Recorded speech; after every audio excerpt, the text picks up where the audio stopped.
You could be a part of Unsportsmanlike Nation on the Dr. Pepper call-in line at 888-SAY-ESPN. That's 888-729-3776. ESPN Nation is presented by Dr. Pepper. It's not college football season without the delicious taste of an ice-cold Dr. Pepper. College football, it's a pepper thing. In one of the most wild, insane games you'll ever see in your life, which I didn't see at the end, 6 hours and 39 minutes. No, that was it was an hour ago that it ended, basically. Yep.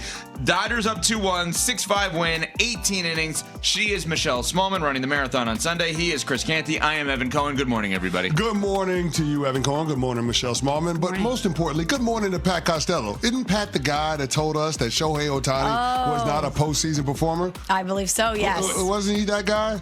I mean, surely you have more important things to talk about than me right now. No. Yeah, remember We're going to talk about that. Remember that, Pat? The I'm Over It segment? We're not talking enough about how Shohei Ohtani is not performing in the postseason. Well, he wasn't. Okay, all right. Maybe I motivated him. Yeah, okay. 2 homers, 2 doubles, that solo shot that tied the game 5-5. I'm just saying, 4 extra base hits, reached base 9 times, which is a World Series record. He is so good. Absolutely ridiculous. He works 5 walks, 4 of which were intentional.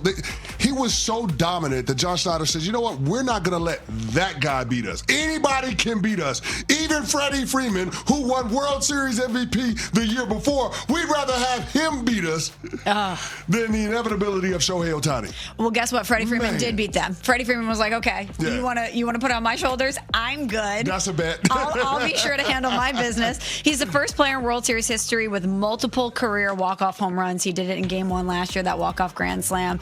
And that's why this Dodgers team feels so inevitable, because they have so many guys that can step up in those clutch moments and make that magic happen. Whether it's Shohei Ohtani with multiple home runs, Freddie Freeman with a shot when it matters the most. You've got Tommy Edman making clutch defensive plays. They just are so loaded with talent. And if you told me heading into this game that it was going to be an 18-inning marathon and I had to pick a winner, I would say the team that has been there, done that, the team with so many stars with that muscle memory is going to be able to outlast the other team, and they did it. Let's dive into some of the numbers and then get back to Ohtani, because the numbers are overwhelming.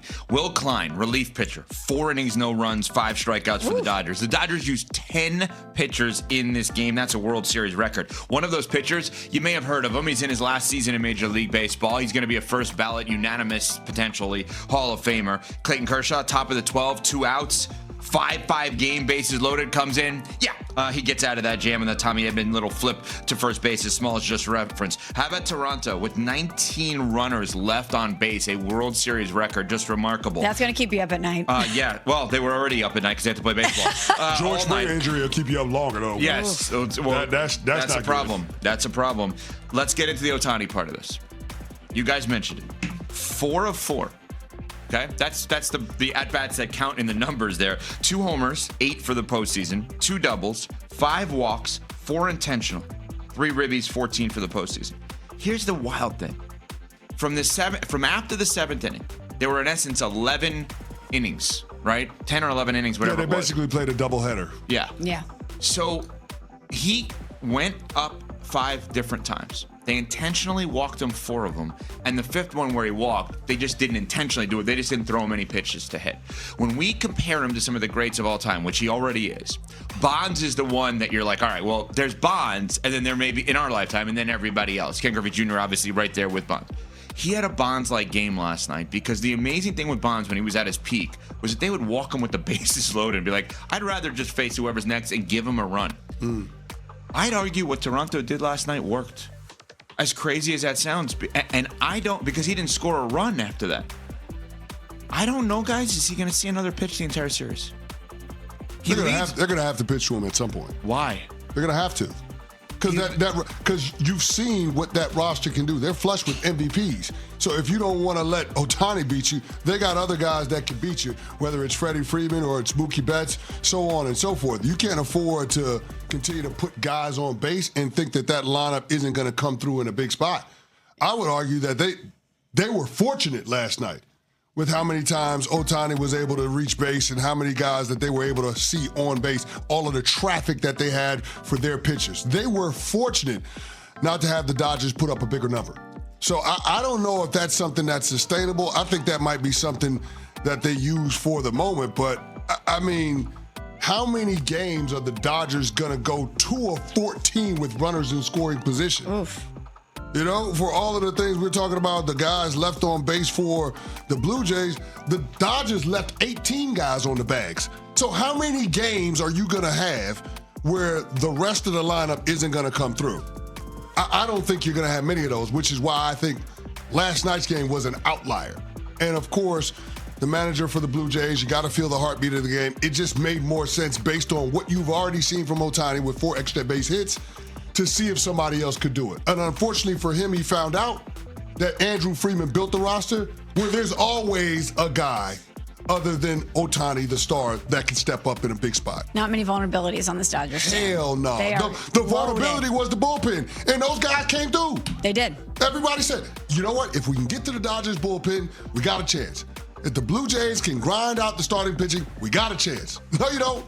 No, you don't. And by the way, up until this moment in the postseason, it hasn't been an issue because Dave Roberts has let the starters go. So what was the vulnerability heading into the postseason hasn't really presented itself. But is this a wrap, you guys? I know that there's a lot of baseball left to play. I know that when teams get down in the World Series that they sometimes find a way back. I am a fan of a team that was down to their final strike twice and came back and won the World Series. So I know that the impossible can happen. But what a dispiriting loss. You're going 18 innings. Yeah, that's dispiriting. Yeah. It's a dispiriting loss. No, Right, that's the word of the day. That's the word. Dispiriting. Yes. What we Causing got? someone to lose enthusiasm or hope, disheartening.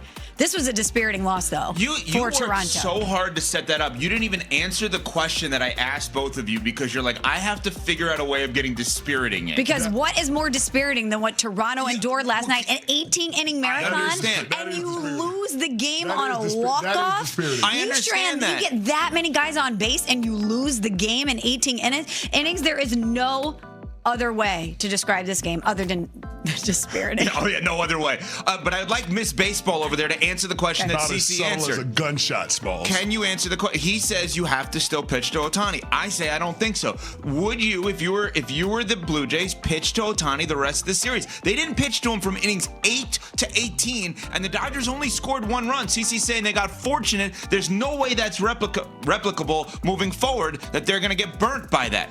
Would you, Michelle Smallman, pitch to Ohtani the rest of the series? So my answer is informed by a lived experience, and I would not pitch to him because I am a fan of the St. Louis Cardinals, who in 2013 kept attacking Big Papi at the plate thinking, oh, eventually we're going to get him. And guess what? He never cooled off. He single-handedly beat them in the 2013 World Series. So many people in St. Louis harken back to that and say, if you just would have avoided him at the plate, you would have had a chance.